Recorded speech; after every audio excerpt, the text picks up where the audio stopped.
Hi friends, welcome to my channel Telangana special. ఈరోజైతే చేపల పులుసు చేస్తున్నా, తెలంగాణ స్పెషల్ లాగా. ఇగో సండే చేపలు తెచ్చింది. వీటిని రూప్ చెంది అంటారు. చేపలు మీకు తెలిసే ఉంటుంది. వీటిని నేను నా స్టైల్లో పులుసు చేస్తున్నా, చూడండి.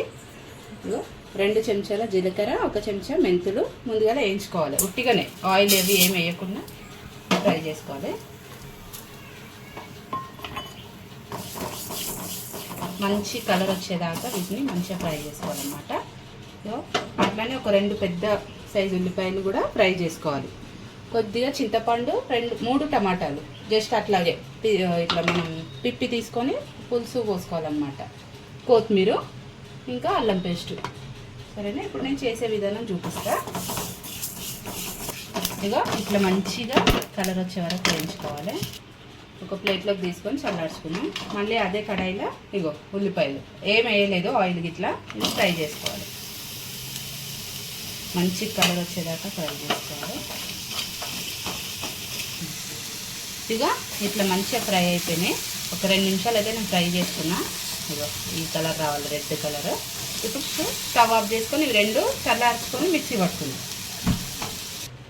ఇక ఆనియన్ పేస్ట్ వేసేసుకోవాలి. దీంట్లో ఫస్ట్ ఒక మందపాటి గిన్నె తీసుకొని, పులుసు కదా, దీంట్లో ఆనియన్ పేస్ట్ వేసేసుకున్నాం.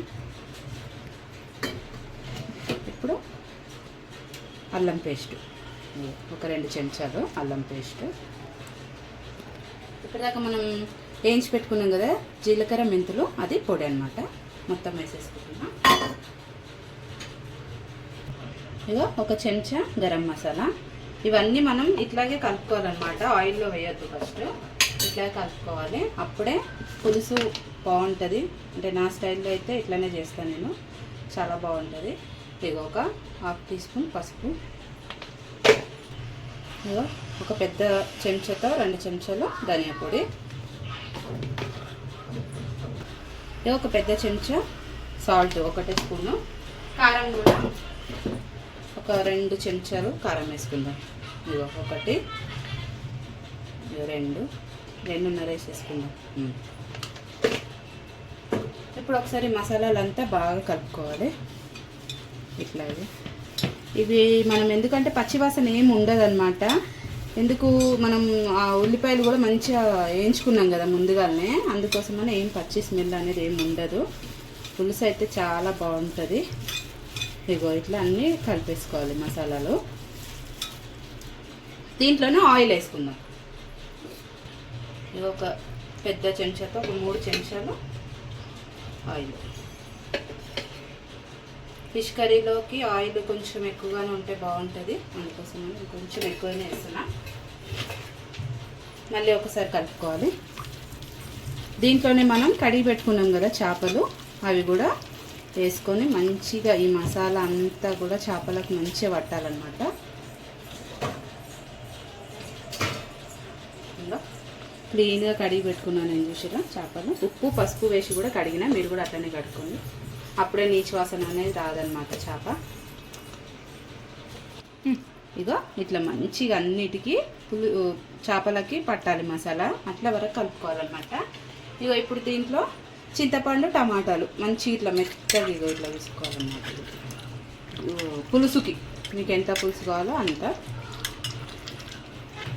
ఇగో ఈ పిప్పి అంతా తీసేసిన పులుసు పోస్తున్నా. ఇట్లనే దీంట్లో ఇంకొన్ని వాటరు నేను యాడ్ చేసుకుంటా పులుసుకి. ఇట్లా ఇన్ని వాటర్ వేసుకున్నాను నేను. ఇప్పుడు దీంట్లోనే కొత్తిమీర వేసుకుందాము. ఇక స్టవ్ ఆన్ చేసుకొని ఇప్పుడు మనం రెడీ చేసుకున్నాం కదా ఈ పులుసు గిన్నెని పెట్టుకోవాలి. స్టవ్ ఆన్ చేసుకొని ఒక 5 నిమిషాలు, 5 లేదా 10 నిమిషాలు మరిగితే చాలు పులుసు, ఎందుకంటే చేప తొందరగానే ఉడికిపోతుంది. ఇగో దీంట్లో 1 స్పూను చేపల మసాలా వేస్తున్నాను అనమాట, ఫిష్ మసాలా. ఇగో ఒక ప్యాకెట్ వేసేసుకుంటాను.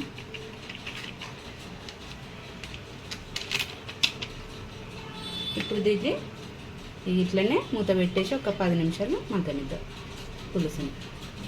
సూపర్ టేస్ట్ ఉంటుంది. మీరు కూడా తప్పకుండా ట్రై చేయండి, ఇట్లనే చాలా బాగుంటుంది అన్నమాట. ఇది అంటే అప్పుడులో మా అమ్మ చేసేదన్నమాట, ఇట్లనే నాకు అదే అలవాటు ఇట్లనే చేసుకోవడం, అందుకే ఈ స్టైల్లో చూపిస్తున్నా. ఇప్పుడు మూత పెట్టేసుకుందాం ఒక 10 నిమిషాలు.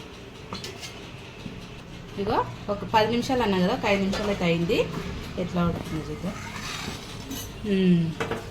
ఇక మంచిగా పులుసు మరుగుతుంది అనమాట. ఇంకొక 5 నిమిషాలు పెట్టుకుందాం. నేను అంటే మధ్యలో కలపాలి కదా, అందుకని మూత తీసి కలిపి చూపిస్తున్నా. ఇంకొక 5 నిమిషాలు మూత పెట్టుకుందాం. అదే నూనె అంతా పైకి వచ్చేంత వరకు అయితే పులుసుని బాగా మరగబెట్టుకుందాం, సరేనా?